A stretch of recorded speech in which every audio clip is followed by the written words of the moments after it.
I don't think there's a college that doesn't have its share of legends. Stories range from the ghost of the girl who was pregnant with the football coach's child to the creature that roams a building at night. And everything is said to kill you in the most horrible fashion, if you run into it. Of course. My school, Miskatonic University, up in Maine, was no exception.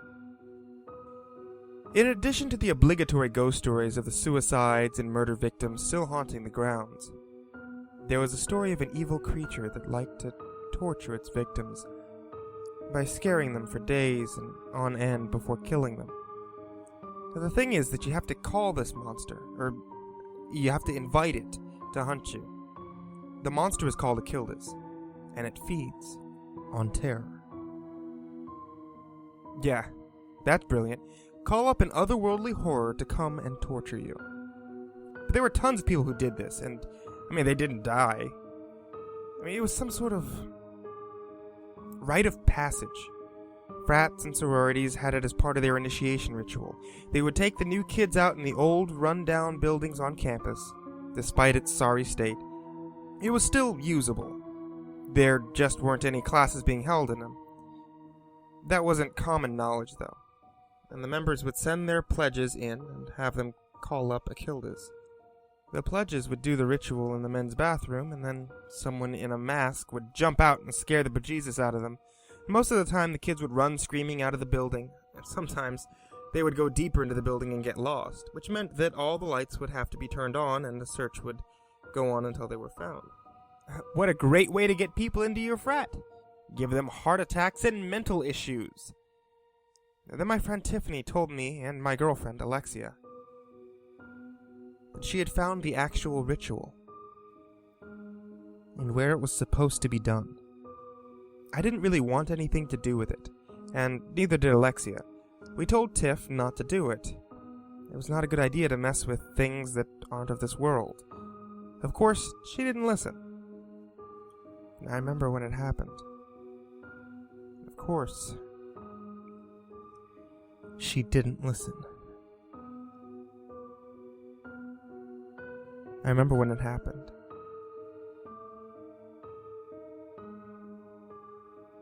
It was at the end of October.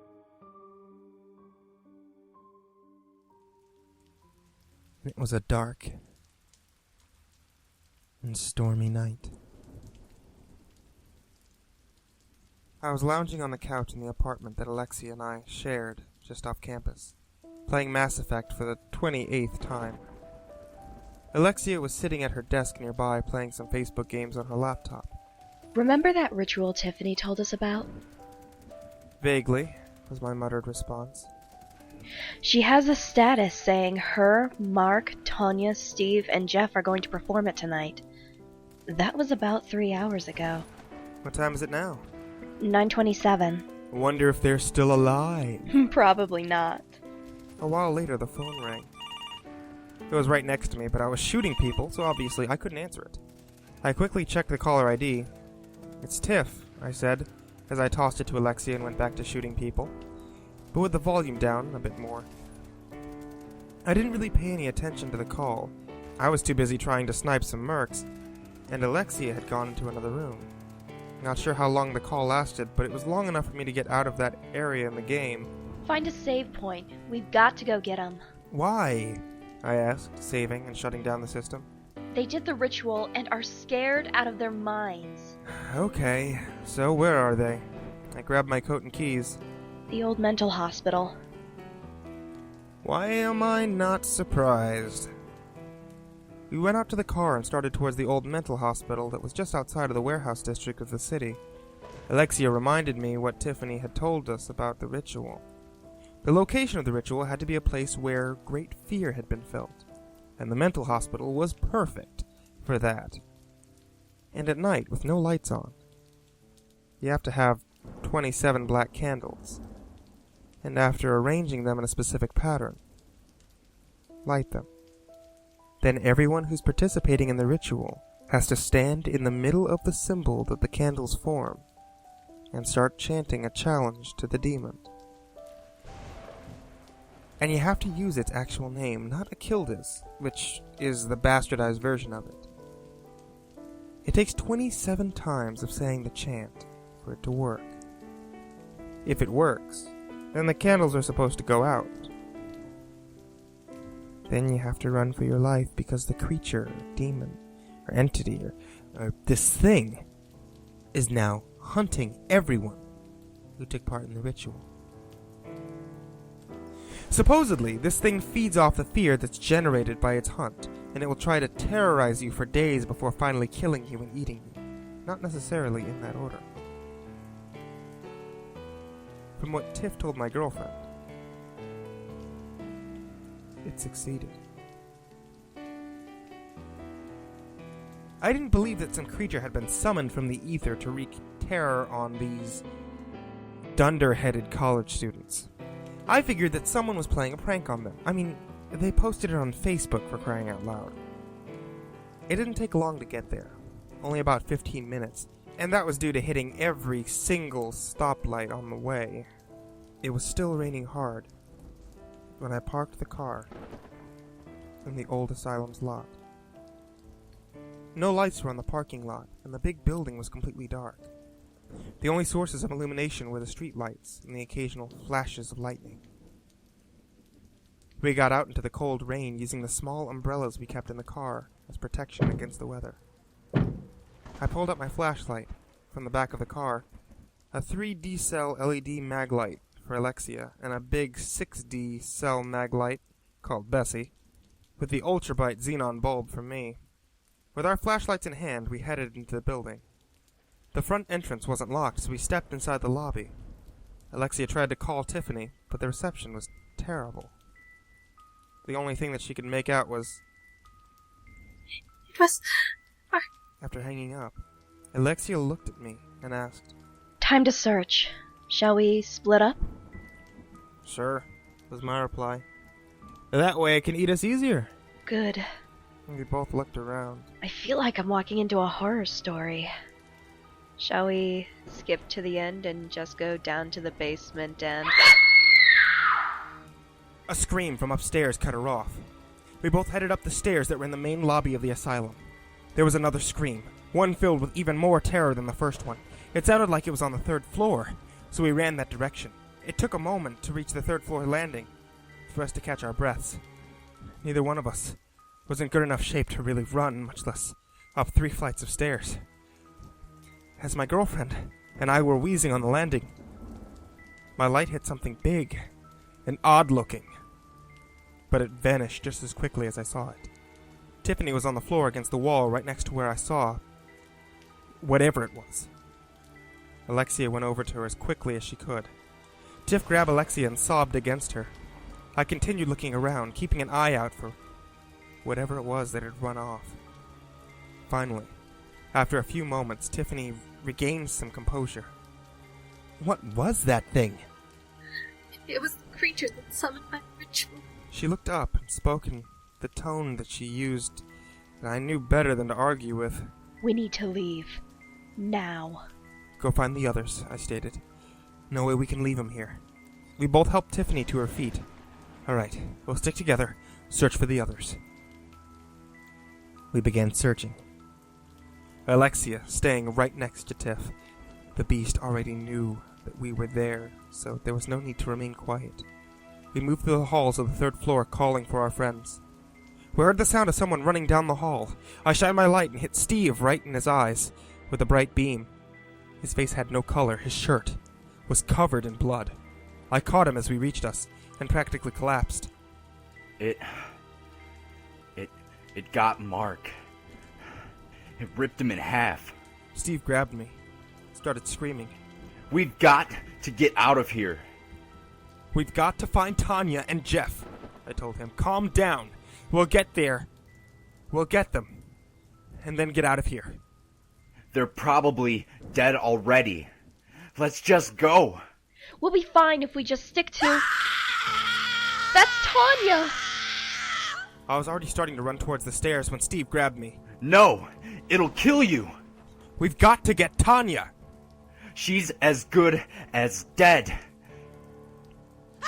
I grabbed Steve's arm and started dragging him along with me. I began to descend down the stairs. If we stick together, we'll be fine. Steve tried to fight against me, but I've got quite a bit more muscle than he does, so I was able to drag him down the stairs. I let him go when Tanya came into my light. She was still screaming and trying to get up from the floor, which was covered in blood, as was she. She managed to get to her feet when I saw her, but a leg came out from the darkness and slammed into her legs, causing her to fall back to the floor. I noticed that the leg wasn't attached. It wasn't attached to anything. I managed to run over to Tanya and shine my light down the hall where I saw it. It stood over 7 feet tall, and its skin was dark and scaly. The thing's mouth was large and vile-looking. Its eyes held a terrible presence, burning terror into my very being.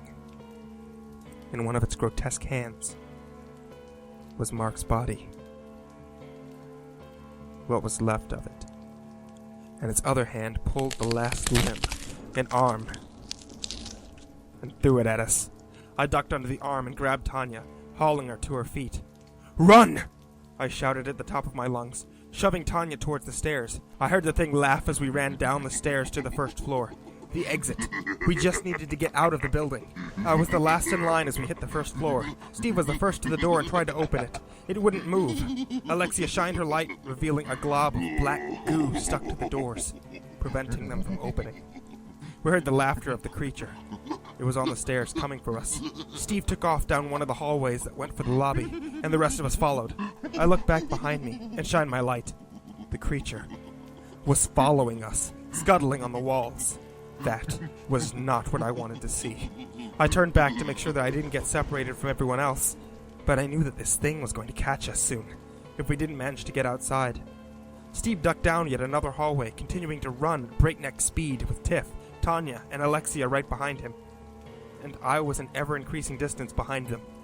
I heard Steve hit something when I rounded the corner. A door leading outside. It's locked. Steve frantically trying to get the door open. I can't get it open. The girls caught up to him and started trying to get the thing open. The door had a window in it, one with a metal netting to keep people from breaking in or out. Somehow, we had made a few turns, and I could see in the parking lot our car was just a little ways away. Salvation was just one door away. I skidded to a halt as I reached them and looked back behind us. The monster was nowhere to be seen. I don't see the thing. Maybe we lost it? No. It knows where we are. I took up a position to be able to keep a lookout as they worked on getting the door open. The door was at the end of a short hallway, with rooms to both sides, and the crossing hallway a little ways away, so I knew that it had one way to come to get us. I stood, shaking with fear, watching for this thing to come for us. Mark's head rolled into the intersection and stopped, his lifeless eyes looking up at me, his face frozen in an expression of sheer terror. I screamed. So did everyone else. I heard Tanya and Tiff start sobbing. Alexia was whispering something, and Steve just started pounding on the door. As I stared at Mark's head, the bulb on my flashlight popped, plunging the intersection into darkness. Looking back, I saw that Tiff and Tanya had dropped to the floor and were holding each other, crying uncontrollably. Steve had stopped pounding at the door and also went to the ground, curling up into a ball. Alexia was staring at me with wide eyes, her flashlight still on. Look out! My gaze returned to the intersection, and no more than 8 feet away from me was the creature illuminated by Alexia's flashlight. It was unlike anything that I'd ever seen before. Seeing it from a distance had spared me the full view of this thing's horrific features, but this time I saw the whole thing in detail.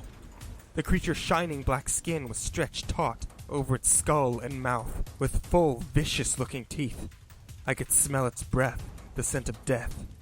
Its arms were misshapen, unnaturally long and too thin for its size, with large claws at the end. But its eyes were the worst, vile, dark pools of malevolence. I stared at them and saw what this monster was going to do to us.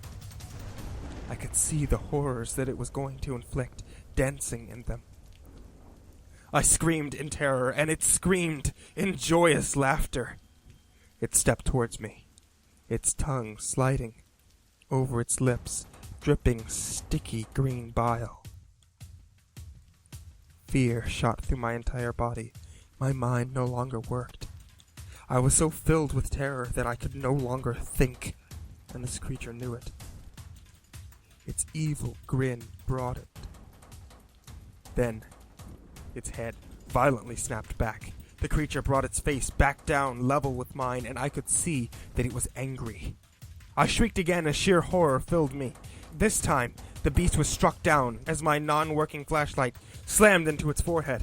It reeled backwards from the blow, and it came at me, trying to rake me with one of its large claws, and fixed me with its terrifying gaze again.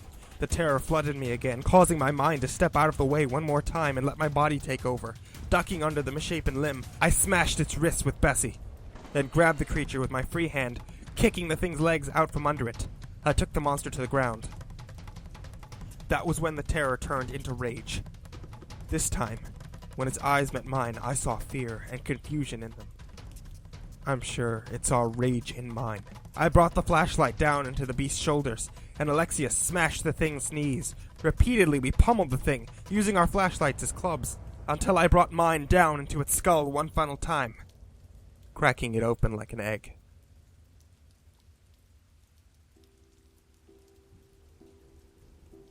I don't know how long we stood there. But when I finally regained my senses, the police were there.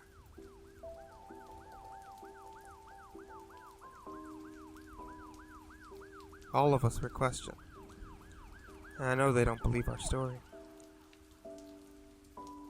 A group of federal agents arrived and took over the investigations. Only Alexia and I remember what happened.